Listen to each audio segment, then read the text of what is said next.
5টা বিধানসভা সমষ্টিৰ উপনিৰ্বাচন তাৰ প্ৰাক্ষণত আজি আমি উপনিৰ্বাচনৰ সন্দৰ্ভতেই আৰু কিছু কথা পাতিব বিচাৰিছোঁ আটাইকেইটা সমষ্টিৰ ভিতৰত দুটা সমষ্টিয়ে বিশেষ গুৰুত্ব লাভ কৰিছে বিহালী আৰু সামগুৰি আৰু এই দুটা সমষ্টিৰ ভিতৰত সৰ্বাধিক হয়তো চৰ্চাত আছে এতিয়া বিহালী সমষ্টি হিংসাৰ ফলৰ পৰা সামগুৰি কিন্তু ৰাজনৈতিক নেতা আৰু ৰাজনৈতিক বিশ্লেষকৰ কাৰণে গুৰুত্বপূৰ্ণ হৈ আছে বিহালী কাৰণ উপনিৰ্বাচনৰ প্ৰাক্ষণত বিহালীয়ে এক প্ৰকাৰ বিৰোধী যি ঐক্যমঞ্চ আছিল তাত বিহ ঢালিছিল বিহালীক লৈ চেদিলি ভেদিলি হৈছিল বিৰোধী ঐক্যমঞ্চ আৰু নিৰ্বাচনৰ এতিয়া 23 তাৰিখে যেতিয়া ফলাফল ওলাব ফলাফল ওলোৱাৰ পিছত বিহালীৰ ৰাজনীতি আসলতে বিৰোধী ঐক্যমঞ্চৰ বহুখিনি কথা নিৰূপণ কৰিব বিজেপিৰ ভৱিষ্যত কংগ্ৰেছৰ ভৱিষ্যত এই নিৰ্বাচনৰ ফলাফলৰ ওপৰত কিছু পৰিমাণে নিৰ্ভৰ কৰিব কাৰণ যোৰহাটত গৌৰৱ গগৈয়ে যাদু দেখুৱাৰ পিছত বিহালীতো যদি গৌৰৱ গগৈ সফল হয় তেতিয়া হলে উত্তৰ অসম উজনি অসমত বিজেপিৰ কাৰণে সঁচাকৈ কংগ্ৰেছ ডাঙৰ প্ৰত্যাহ্বান হিচাপে থিয় দিয়াৰ ইংগিত পোৱা যাব নেকি ৰাজনৈতিক বিশ্লেষকসকলে কি কয় এই গোটেই কথাখিনি আলোচনা কৰিম কোনো ৰাজনৈতিক নেতা নাই চাৰিগৰাকী বিশিষ্ট বিশ্লেষক আছে ৰাজনৈতিক বিশ্লেষক ডক্টৰ ৰঞ্জিত সভাপণ্ডিত মই তেখেতক অনুষ্ঠানলৈ স্বাগতম জনাইছো অধ্যাপক বিশ্লেষক ডক্টৰ ৰখিল ৰঞ্জন দত্ত মই আপোনাক অনুষ্ঠানলৈ স্বাগতম জনাইছো বজেন ডেকা ডাঙৰীয়া আছে ব্ৰজেন ডেকা ডাঙৰীয়াকো মই স্বাগতম জনাইছো আৰু আছে ডক্টৰ প্ৰাঞ্জিত শইকীয়া ডুমডুমা মহাবিদ্যালয়ৰ ৰাজনীতি বিজ্ঞান বিভাগৰ অধ্যাপক মই শইকীয়া ডাঙৰীয়া আপোনাক অনুষ্ঠানলৈ স্বাগতম জনাইছো প্ৰথমতে মই ৰঞ্জিত সভাপণ্ডিত ডাঙৰীয়া মই আপোনাৰ পৰা আৰম্ভ কৰিব বিচাৰিছো 5টা এই উপনিৰ্বাচনৰ ফলাফল 23 তাৰিখে ওলাব আপোনাক যদি মই প্ৰথমতে খুদু যে এই নিৰ্বাচনটোৰ ফলাফল আগন্তুক দিনত অসমৰ ৰাজনীতিত কেনেকুৱা হ'ব বুলি আপুনি ভাবিছে বিশেষকৈ 26ৰ নিৰ্বাচনৰ আগত হয় কথাটো চাবলৈ গ'লে তেনেকুৱা এটা উপনিৰ্বাচনৰ বৰটা প্ৰয়োজন নাই বুলি ক'ব পাৰি মোৰ দৃষ্টিত কাৰণ 5টা বছৰীয়া বিধানসভা কাৰ্যকাল 3টা বছৰ ইতিমধ্যে পাৰ হৈ গৈছে আৰু মাত্ৰ 2টা বছৰ আছে গতে দেখদেকে ক'ব পাৰি যে ইয়াত প্ৰত্যক্ষ প্ৰভাৱ আছে বুলি মই নকওঁ কিন্তু পৰোক্ষ প্ৰভাৱ আছে আৰু পৰোক্ষ প্ৰভাৱটো এনেকুৱা যে আমি দেখিছো যে ইতিমধ্যে লোকসভা নিৰ্বাচনটো পাৰ হৈ গৈছে অষ্টদশ নিৰ্বাচন তাৰ পৰৱৰ্তী অৱস্থাত এতিয়া পাইছো যে 2026 চনত বিধানসভা নিৰ্বাচন আহি আছে গতে তেনে পৰিস্থিতিত এই 5টা নিৰ্বাচনৰ ফলাফলৰ প্ৰভাৱ কিছু পৰিব বিহেকে এটা কথা ঠিক মই ইতিমধ্যে কৈছো যে বিহালী সমষ্টি এটা গুৰুত্বপূৰ্ণ ভূমিকা লৈছে আৰু একেদৰে এই পাইছো বঙাইগাঁও সমষ্টিটো এটা গুৰুত্বপূৰ্ণ ভূমিকা লৈছে বঙাইগাঁও সমষ্টিৰ ক্ষেত্ৰত আমি দেখিছো যে মানে এটো কি বুলি কম যে প্ৰভাৱশালী ব্যক্তি আছিল এগৰাকী তেওঁ 1985 চনৰ পৰা সেই সমষ্টিটো প্ৰতিনিধিত্ব কৰি আহিছে আৰু এইবাৰ 8বাৰ আৰু এতিয়া তেওঁ পৰিবাৰে দীপ্তিময়ী চৌধুৰী আৰু তেখেতে এইবাৰ প্ৰাৰ্থিত্ব লাভ কৰিছে গতিকে দেখা যায় যে তাতে আকৌ এই সমষ্টিৰ এগৰাকী বিশেষ ব্যক্তি যে সদৌ অসম ছাত্ৰ সন্থাৰ প্ৰাক্তন কৰ্মী আৰু এজন ডাঙৰ বিষয়া পুলিচ বিভাগৰ বিষয়া তেওঁৰ লগত এটা হেৰি হৈছে এবাৰ কন্টেষ্টলৈ আহিছে দুইগৰাকীয়ে গতিকে মই ভাবো যে এইটো এটা ডাঙৰ কন্টেষ্ট হ'ব এইবাৰ এই নিৰ্বাচনটো এটা যথেষ্ট পৰিমাণে গুৰুত্বপূৰ্ণ ভূমিকা ল'ব আৰু বিহালী ক্ষেত্ৰতো একে কথাই যে বিহালীত যিগৰাকী ব্যক্তিয়ে প্ৰাৰ্থিত্ব পাইছে কংগ্ৰেছৰ জয়ন্ত বৰা আৰু তেখেতে সিদিনাখনলৈকে বিজেপিৰ এগৰাকী কৰ্মী আছিলে হয় আৰু তেখেতে বিজেপি ত্যাগ কৰি পেলাই কংগ্ৰেছলৈ নাহাকৈ তেওঁ টিকেটটো পালে গতিকে এইটো শুনা কথা গতিকে দেখকে এই নিৰ্বাচনটোৰ ক্ষেত্ৰত আমি আকৌ ভাবো যে আমাৰ অসমৰ সাংসদ যোৰহাটৰ সাংসদ আৰু তেখেতৰ এটা গুৰুত্বপূৰ্ণ ভূমিকা ইয়াত আছে কাৰণ প্ৰাৰ্থিত্ব দিয়াৰ ক্ষেত্ৰত জয়ন্ত বৰাক আমাৰ সাংসদ গৌৰৱ গগৈৰ যথেষ্ট পৰিমাণে প্ৰভাৱ আছে আৰু সেইটো লৈ পেলাই পাইছো যে ইণ্ডিয়া জোঁটৰ আধাৰত যেতিয়া অসম জোঁট তৈয়াৰ কৰিছিল বিৰোধী মঞ্চ বিজেপিৰ বিৰুদ্ধে আৰু তেওঁলোকে যিখন মঞ্চ সেই মঞ্চখন মানে কি হ'ল তছনছ হৈ গ'ল এই প্ৰাৰ্থিত্বক লৈ পেলাই আৰু দ্বিতীয়টা কথা আছে কি যে জয়ন্ত বৰাক বাদ দি অৰ্থাৎ কংগ্ৰেছক বাদ বাদ দি বাকী বিজেপি হওক বা CPM ML আৰু সেই দুগৰাকী প্ৰাৰ্থী হৈছে কি যে চাহ জনজাতি গোষ্ঠীৰ দুগৰাকী প্ৰাৰ্থী আৰু তেওঁলোকৰ মাজত এটা কণ্টেষ্ট হ'ব, ভোট বিভাজন হ'ব। গতিকে মোৰ এনেকুৱা এটা ভাৱ এটা হৈছে যে এইবাৰ কি যদি কংগ্ৰেছে তাৰ পৰা হয়তো পাৰ হৈ যাব পাৰে, নাই বুলি ক'ব পৰা নাযায়। কাৰণ আমাৰ সাংসদ যোৰহাটৰ সাংসদগৰাকীৰ যথেষ্ট ভূমিকা আছে আৰু তেখেতে এটা বিজয় ভাৱ এটা আগত ৰাখি পেলাই তেওঁ এই কামটো কৰিছে আৰু যাৰ কাৰণে অসম কংগ্ৰেছৰ লগত তেওঁৰ এটা মনোমালিন্য ভাৱ এটাৰ সৃষ্টি হৈছে। আৰু কাৰণ আমি পাইছোঁ যে ভূপেন বৰা কংগ্ৰেছৰ তেখেতৰ সভাপতি আৰু তেওঁ সেই মঞ্চখনৰ সভাপতি আছিল আৰু তেখেতে তেওঁ সেই পদটো ত্যাগ কৰিছে। গতিকে দেখকে দেখা যায় যে এই সমাগত যিটো নিৰ্বাচন এই বিহালী সমষ্টিৰ গুৰুত্ব যথেষ্ট আছে। আৰু ইফালে আমি পাইছোঁৱে যে চামগুৰি সমষ্টিৰ কথাটো আৰু নকওঁৱেই, কাৰণ যিটো সমষ্টি এসময়ত পাইছোঁ অতি পুৰণা সমষ্টি 1952ৰ পৰা প্ৰথম আছিল MLA আছিল উষা বৰঠাকুৰ দুবাৰকৈ আছিলে, তাৰপিছত দেৱকান্ত বৰুৱা আছিল দুবাৰকৈ, আৰু তাৰপিছত 1983ত নুৰুল হুছেইন তাত তেওঁ সাংসদ হ'ল। বৰ্তমান যিগৰাকী সাংসদ ধুবুৰীৰ তেখেতৰ পিতৃ আৰু তেখেতৰ পুত্ৰ আৰু সেই সমষ্টিটোৰ পৰাই বিধায়ক আছিলে। গতিকে দেখে চাবলৈ গ'লে সেই সমষ্টিৰ গুৰুত্ব আছে। গতিকে এই গোটেইকেইটা চাই পেলাই মই ভাবোঁ যে এই 5টা সমষ্টিৰ এই যিটো সমাগত নিৰ্বাচন, এই নিৰ্বাচনে পৰোক্ষ প্ৰভাৱ পৰিব আৰু আমিও এই পৰোক্ষ প্ৰভাৱটোৰ ক্ষেত্ৰত ভৱিষ্যতে আমি কি হয় কি নহয় আমি অলপ চিন্তা চৰ্চা কৰিব লগা অৱস্থাত পৰিছোঁ তাৰমানে। বাৰু মই আকৌ আহিম আপোনাৰ কাষলৈ। মই ডক্টৰ অখিলৰঞ্জন দত্ত ডাঙৰীয়া, মই আপোনাৰ কাষলৈ আহিছোঁ। কালিৰ দিনটোতো আমি যেতিয়া এই উপ নিৰ্বাচনক লৈ কথা পাতিছিলোঁ, ৰঞ্জিত দত্ত বিহালীৰ প্ৰাক্তন বিধায়ক মন্ত্ৰী বৰ্তমানৰ সাংসদ,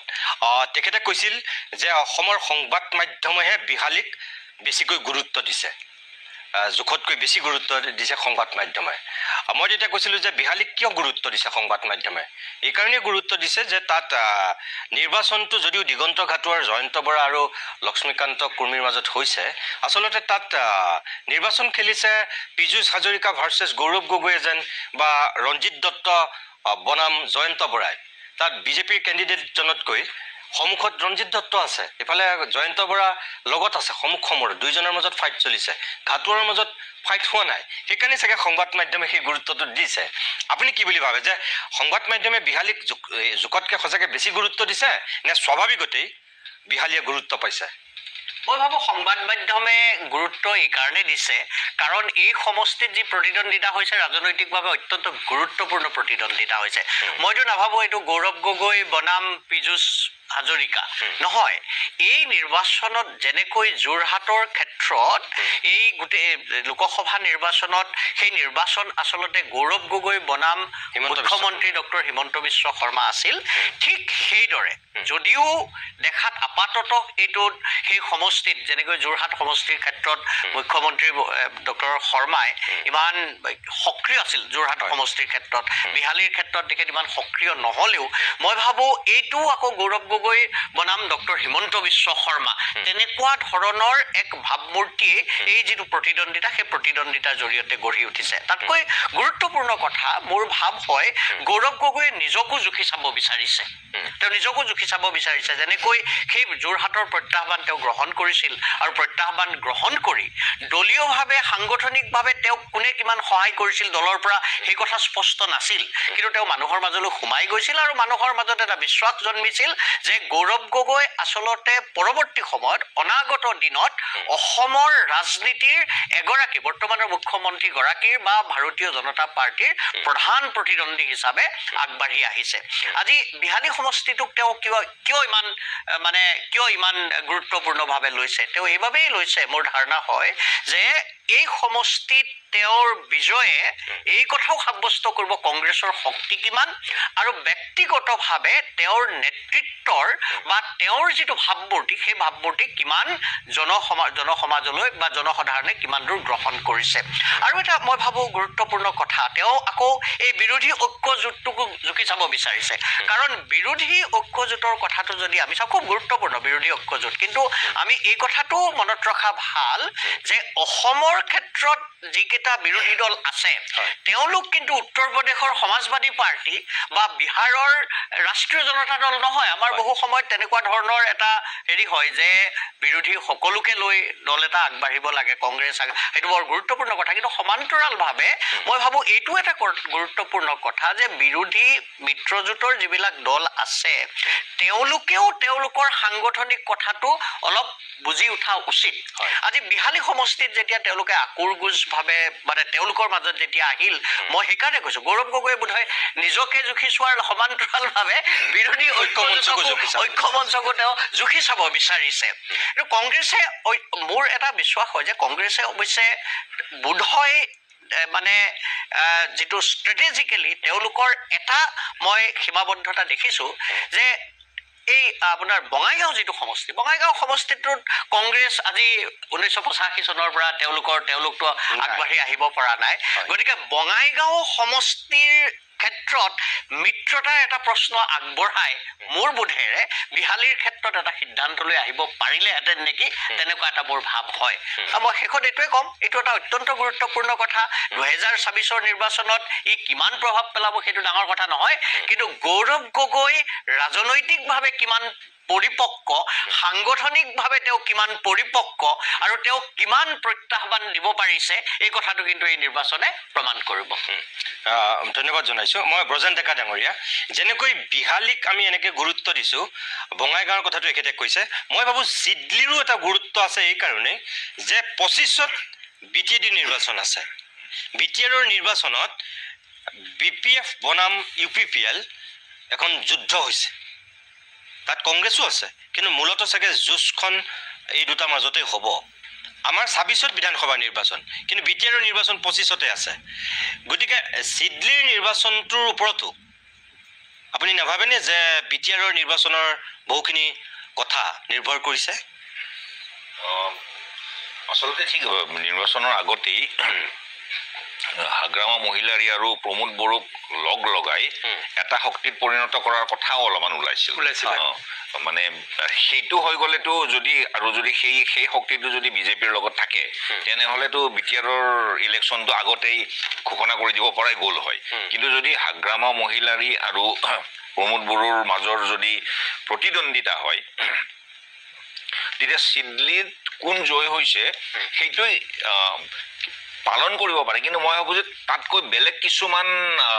উপাদানেহে বেছি ভূমিকা পালন কৰিব সেইটো নিৰ্বাচনত 25 চনৰ নিৰ্বাচনটোত আৰু হাগ্ৰামা মহিলাৰীয়ে প্ৰমোদ বড়োৰ যিহেতু ইতিমধ্যে শাসনত আছে যেটোক আমি প্ৰতিষ্ঠান বিৰোধিতা বুলি কওঁ এন্টি ইনকামবেন্সি বুলি কওঁ কিমান মানুহকে সন্তুষ্ট কৰিব পাৰিছে আৰু কিমান মানুহ ইতিমধ্যে তেওঁৰ শাসনত অসন্তুষ্ট হৈছে আৰু হাগ্ৰামা মহিলাৰী যিহেতু ইতিমধ্যে ক্ষমতাৰ পৰা বাহিৰত আছে তেওঁ নিজকে আকৌ কিমানখিনি ৰাইজৰ লগত সংযুক্ত কৰিব পাৰিছে এইবিলাক কথাও কৰিব আৰু আমি জানো যে যদিও এখন বিটিআৰ তাতে আচলতে অবড়ো আমি যিখিনি অবড়ো বুলি কওঁ যিখিনি বড়ো মানুহ নহয় তেওঁলোকহে সংখ্যাগৰিষ্ঠ গতিকে তেওঁলোকৰ ভোটখিনিও কিছু নিৰ্ণায়ক ভূমিকা পালন কৰে বহুত ক্ষেত্ৰত গতিকে মই নাভাবো যে অকল চিডলিত কোন জিকে সেইটোৱেই বিটিআৰত কোন জিকিব সেইটো নিৰ্ধাৰণ কৰিব পাৰিব এনেকুৱা যেন নালাগে আৰু বিহালী আৰু সামগ্ৰিক যিটো গুৰুত্ব পাইছে সেইটো ৰকিবুল হুছেইন ইফালে আপোনাৰ গৌৰৱ গগৈ এই দুগৰাকীৰ কাৰণে গুৰুত্ব পাইছে নে আন কিবা কাৰণত গুৰুত্ব পাইছে বুলি ভাবে কাৰণ এনেকুৱা এটা ধাৰণা হৈছিল যিহেতু মিত্ৰজোঁটৰ সভাপতিৰ চেয়াৰমেনৰ পদটো ভূপেন বৰা আছিলে গতিকে এনেকুৱা ধৰণৰ এটা প্ৰায় সবে ভাবিছিল যে নহয় এইটো কংগ্ৰেছে এইবাৰ মিত্ৰজোঁটক এৰি দিব এজন বিবেক দাসৰ নামটো পৰ্যন্ত ওলাইছিল যে বিবেক দাসে এইবাৰ টিকেটটো পাব কিন্তু তাৰ পিছত এনেকুৱা ধৰণৰ হ'ল যে বিহালীৰ কংগ্ৰেছ কৰাখিনিক বিহালীৰ কংগ্ৰেছ কৰ্মীখিনিয়ে নিবিচাৰিলে প্ৰথমতে যে আমি ইয়াত প্ৰতিদ্বন্দ্বী কৰিব বিচাৰো মোৰ মতে কিন্তু মই গোটেই পৰিস্থিতিটো দেখিছো যে গৌৰৱ গগৈৰ হেৰুৱাবলগীয়া একো নাই গৌৰৱ গগৈৰ যিখিনি আছে তেওঁ পাবহে সেইটো বিজেপিৰ ইয়াৰ আগতে বিজেপিৰ আসন আছিল যিহেতু গতিকে বিজেপিৰ জয় হোৱাৰ সম্ভাৱনা সবতকৈ বেছি বুলি সকলোৱে ধৰি লৈছিল তাৰ পিছত যদি মিত্ৰজোঁটকটো ভাঙি পেলাই মিত্ৰজোঁটে বিচৰা মানুহজনক নিদি পেলাই গৌৰৱ গগৈয়ে যদি নিজৰ মতে তাত এজন দিব পাৰিছে যিটো আমি কৈ থাকোঁ ইন্দুমণি যে সমগ্ৰ এই কথাটো মই সিদিনা কৈছিল যে সমগ্ৰ পৃথিৱীৰ এটা ষ্ট্ৰং মেন হয় শক্তিশালী নেতাৰ উত্থান ঘটিছে ট্ৰাম্পৰ পৰা আৰম্ভ কৰি নৰেন্দ্ৰ মোদীৰ পৰা আৰম্ভ কৰি আনকি ভ্লাডিমিৰ আমি যোৱা নিৰ্বাচনত কওঁ দত্তই মোতকৈ বেছি ভালকে জানিব যে উত্তৰ প্ৰদেশত আদিত্যনাথক নৎসাত কৰিব চেষ্টা কৰাৰ কাৰণেই বোলে বিজেপিৰ তাত এই যোৱা লোকসভাৰ নিৰ্বাচনত ইমান বেয়া অৱস্থা হ'ল আদিত্যনাথে তেওঁক আঁতৰাব বিচৰাৰ এটা ষড়যন্ত্ৰৰ গোন্ধ পালে যাৰ ফলত তেওঁ সহযোগ নকৰিলে আৰু বিজেপি যিহেতু ভাবিছিল যে আমিতো এনেও 370-400 পামেই গতিকে যোগী আদিত্যনাথক তাৰমানে তেওঁলোকে মোদী আৰু মোদীত বাদে বা অমিত শ্বাহৰ বাদে তৃতীয় এজন ষ্ট্ৰংমেন নিবিচাৰে আদিত্যনাথে প্ৰমাণ কৰিলে যে উত্তৰ প্ৰদেশত মই ষ্ট্ৰংমেন মোক বাদ দি উত্তৰ প্ৰদেশৰ ৰাজনীতি নহয় মই ভাবো যে অসমতো আমাৰ মুখ্যমন্ত্ৰী হিমন্ত বিশ্ব শৰ্মাই বিজেপি RSSকো এই কথাটো জনাই দিব বিচাৰে যে মই অন্য প্ৰদেশৰ চিফ মিনিষ্টাৰৰ নিচিনা নহয় যে তোমালোকে মন গলে মোক অতৰাই পেলাই অন্য এজনক বহাই দিবা আদিত্যনাথ যেনেকে ষ্ট্ৰংমেন ময়ো অসমত ষ্ট্ৰংমেন মোক এনেকে অতৰাই দিব নোৱাৰিবা ঠিক তেনেকুৱা ধৰণৰ মেছেজ এটা তেওঁ কিজানি নিজৰ দলক বা RSSকো দিব বিচাৰে ঠিক একে সময়তে গৌৰৱ গগৈও এইটো দিব বিচাৰে যে অসমত কংগ্ৰেছ মানে এতিয়া গৌৰৱ গগৈ যিটো বিচাৰিব কংগ্ৰেছত সেইটো হ'ব আৰু মানুহে সমগ্ৰ পৃথিৱী জুৰি মই নাজানো কিয় সমগ্ৰ পৃথিৱী জুৰি মানুহেও যেন লাহে লাহে এজন ষ্ট্ৰং মেনক বিশ্বাস কৰিবলৈ আৰম্ভ কৰিছে মানুহৰ একোৰে ওপৰত বিশ্বাস নাই যেন লাগে মানুহ সম্পূৰ্ণ আস্থাহীনতাত ভুগিছে গণতন্ত্ৰ সমাজবাদ বিভিন্ন মানুহ দেখিলে মানুহে ভাবে যে এজন শক্তিশালী মানুহৰ হাতত ক্ষমতা থাকক এই মানুহজনে আমাৰ যদি সমস্যা সমাধান কৰে কৰিব ঠিক যেনেকে আমেৰিকাৰ শিক্ষিত প্ৰায় বহু বগা মানুহখিনিয়ে প্ৰায় সাধাৰণতে মানে যিখিনিক আমি ৰিপাব্লিকান বুলি কওঁ আমেৰিকান জাতীয়তাবাদী মানুহখিনিয়ে তেওঁলোকে ডনাল্ড ট্ৰাম্পৰ হাতত ক্ষমতাটো অৰ্পণ কৰিলে গৌৰৱ গগৈয়ে অসমত হিমন্ত বিশ্ব শৰ্মা যেনেকে এজন শক্তিশালী নেতাৰ স্থানত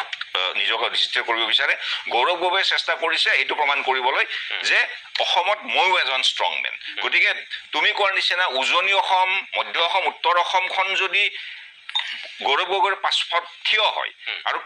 ইয়াৰ লগতে মই আৰু এটা কথা কৈ আছিলো যে অসমত যেতিয়া হিমন্ত বিশ্ব শৰ্মা মুখ্যমন্ত্ৰী হ'ল কিছু পৰিমাণে হলেও উজনি অসমৰ কিছু মানুহে সেইটো ভিতৰৰ পৰা গ্ৰহণ কৰিব পৰা নাছিলে কাৰণ তেওঁলোকে সৰ্বানন্দ সোণোৱালক এক ধৰণৰ প্ৰতাৰণা কৰা বা বঞ্চিত কৰা বুলি ভাবিছিলে সেই মানুহখিনিয়ে আৰু ক'ব নালাগিলে এইটো দেশ কথা সৰ্বানন্দ সোণোৱাল এজন অনাৰ্যমূলীয় মানুহ আৰু হিমন্ত বিশ্ব শৰ্মা মোৰ দৰে এজন আৰ্যমূলীয় মানুহ তাৰ উপৰিও এজন ব্ৰাহ্মণ সম্প্ৰদায়ৰ মানুহ গতিকে এইবিলাক কথা আছে গতিকে উজনি অসমৰ মানুহে সৰ্বানন্দ সোণোৱালৰ ঠাইত উজনিৰ পৰৱৰ্তী মুখ্যমন্ত্ৰী হিচাপে যদি গৌৰৱ গগৈৰ মুখখন দেখিছে তেনেহলে তাত মই আচৰিত নহওঁ এই ক্ষেত্ৰতে মই 1991 চনৰ নিৰ্বাচনৰ কথা কৈছিলো 1991 চনত ঠিক তাৰ আগতে সাংঘাতিক সামৰিক বাহিনীৰ অভিযান চলিছিল ব্যক্তিগতভাৱে ময়ো জংগলৰ পৰা ওলাই আহিছো অসমত নিৰ্বাচন হৈছে ভাৰতৰ প্ৰধানমন্ত্ৰী চন্দ্ৰশেখৰে আলফাক কৈছে যে তোমালোকে যদি নিৰ্বাচনটোত হস্তক্ষেপ নকৰো বুলি কোৱা তেনেহলে মই সামৰিক শাসন উঠাই লম আৰু নিৰ্বাচন পাতিম আলফাৰ পৰা এখন চিঠি দিয়া হৈছিল সেই চিঠিখন গভৰ্ণৰলৈ লৈ গৈছিল এজন সাংবাদিকে তাৰ পিছত অসমত সামৰিক বাহিনীৰ এই অভিযানটো স্থগিত হৈছিল নিৰ্বাচন অনুষ্ঠিত হৈছিল আৰু 85 চনৰ পৰা যিজন মানুহক আমি গণহত্ৰু বুলি কৈ আছিলো সেই হিতেশ্বৰ শইকীয়াই 64খন আসন লৈ পেলাই একক সংখ্যাগৰিষ্ঠতাৰে পুনৰ অসমৰ মুখ্যমন্ত্ৰী হৈছিল সেই ইলেকশ্যনটো মই আজিও বুজি নাপালো যে কিয় সেই ইমান কংগ্ৰেছ বিৰোধিতা কৰা আলফাই যিটো দলক সম্পূৰ্ণ বিৰোধিতা কৰিছিল কেনেকে গোটেই উজনি অসমখন যিটো ইংৰাজী ভাষাত হাৰিল পুচি লৈ গ'ল সুইপ কৰি দিলে গতিকে ঠিক তেনেকুৱা ধৰণে যদি তেওঁলোকে যদি এইবাৰো তো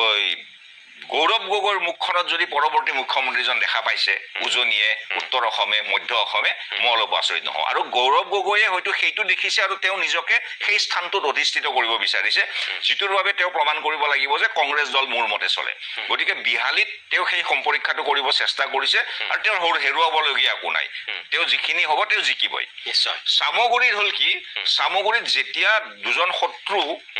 পুৰণি বন্ধু যেতিয়া শত্ৰু হয় তেতিয়া বৰ বেছি শত্ৰুতাটো অলপমান গভীৰ হয়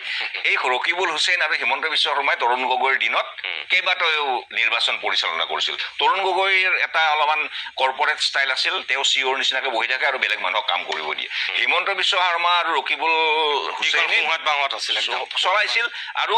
এতিয়া তাৰমানে দুয়ো যিহেতু শত্ৰু হ'ল এসময়ত খুব বন্ধু আছিল ৰকিবুল হুছেইনে জানে হিমন্ত বিশ্ব শৰ্মাই কি কৰিব সেই সমষ্টিটোত আৰু হিমন্ত বিশ্ব শৰ্মায়ো জানে যে ৰকিবুল হুছেইনে কি কৰিব চ' গতিকে এই যে প্ৰিএম্পটিভ ষ্ট্ৰাইক বুলি কওঁ আমি মানে আগতীয়াকৈ আক্ৰমণ কৰি তেওঁৰ প্ৰতিহত কৰাৰ প্ৰিএম্পটিভ ষ্ট্ৰাইকটো অলপ বেছি হৈছে চামগুৰিত সেইকাৰণে আমি বেছি হিংসা দেখিবলৈ পাইছোঁ হয় মই ধন্যবাদ জনাইছোঁ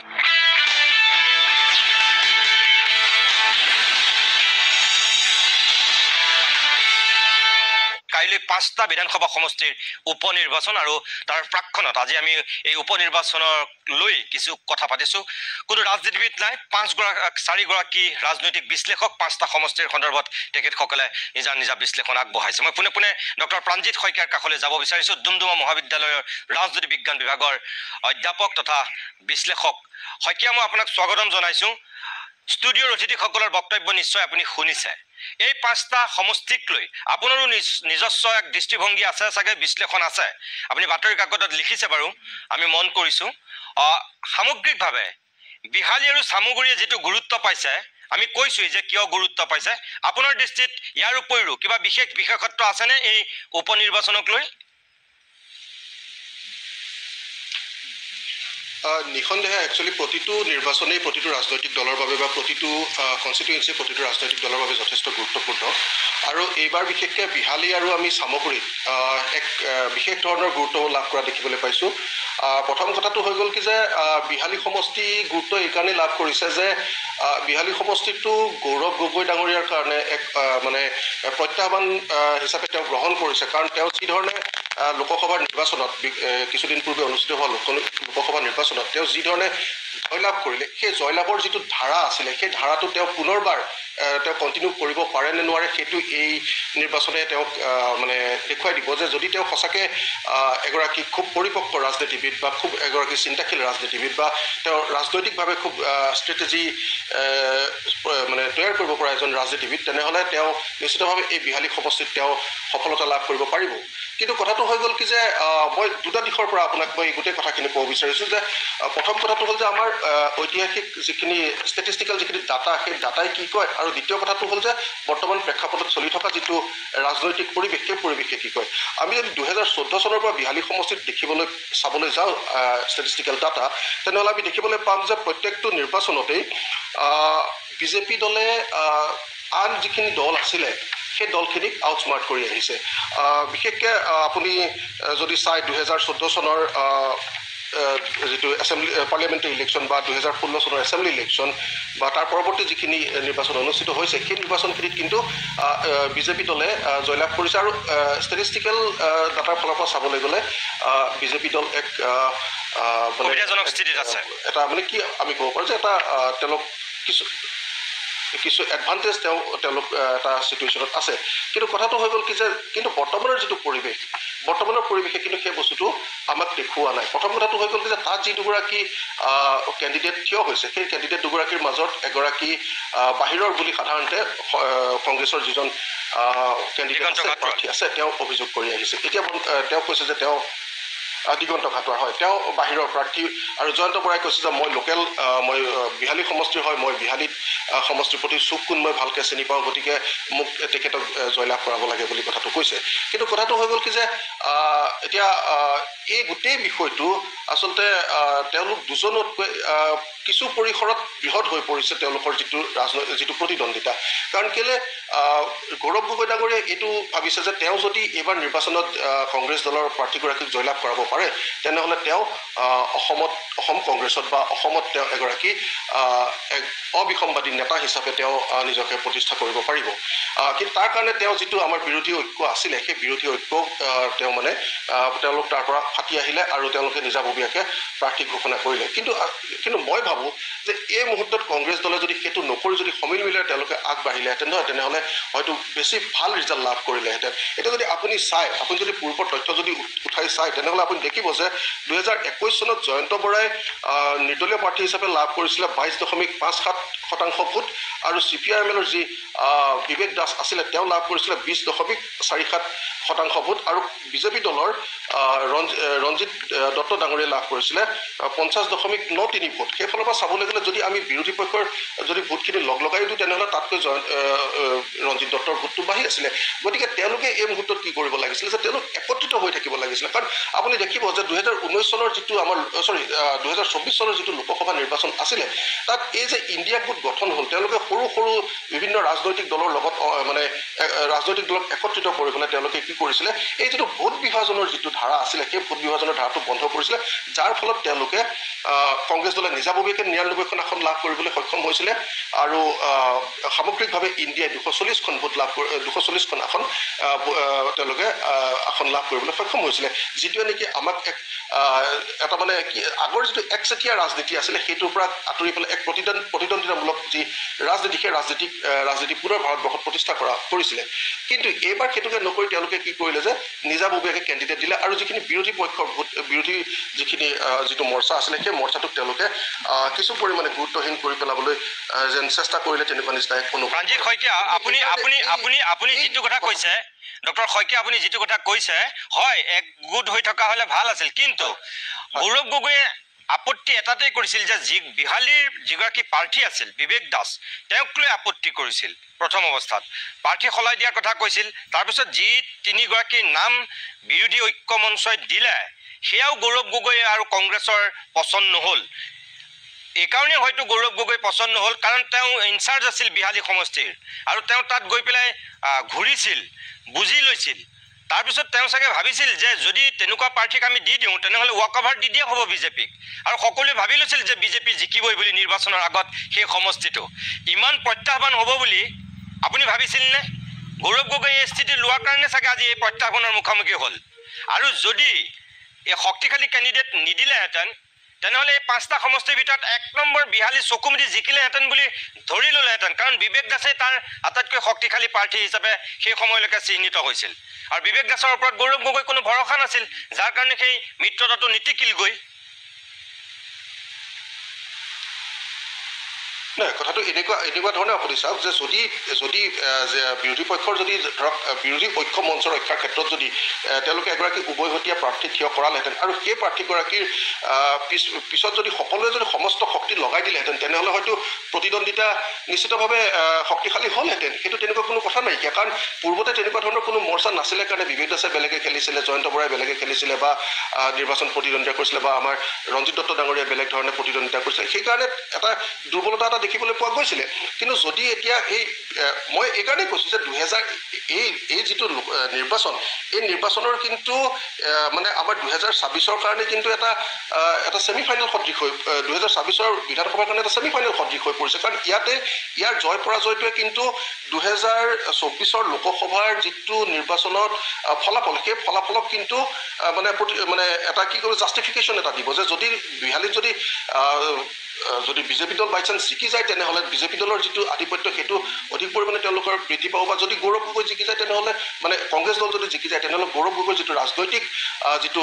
যিখিনি পদক্ষেপ বা ৰাজনৈতিক যিখিনি কৌশল সেই কৌশলখিনি প্ৰতিষ্ঠা হ'ব গতিকে সেইকাৰণে তেওঁলোকে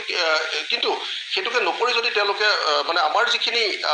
বিৰোধী ঐক্য মঞ্চ আছিলে সেই বিৰোধী ঐক্য মঞ্চক যদি তেওঁলোকে অধিক শক্তিশালী কৰি তুলিব পাৰিলেহেঁতেন তেনেহ'লে 2026লৈকে তেওঁলোকে এই যিটো এটা মানে সৌন্দৰ্যপূৰ্ণ সম্পৰ্ক বা যিটো তেওঁলোকৰ মিত্ৰতা সেই মিত্ৰতাটোক অধিক শক্তিশালী কৰি তুলিব পাৰিলেহেঁতেন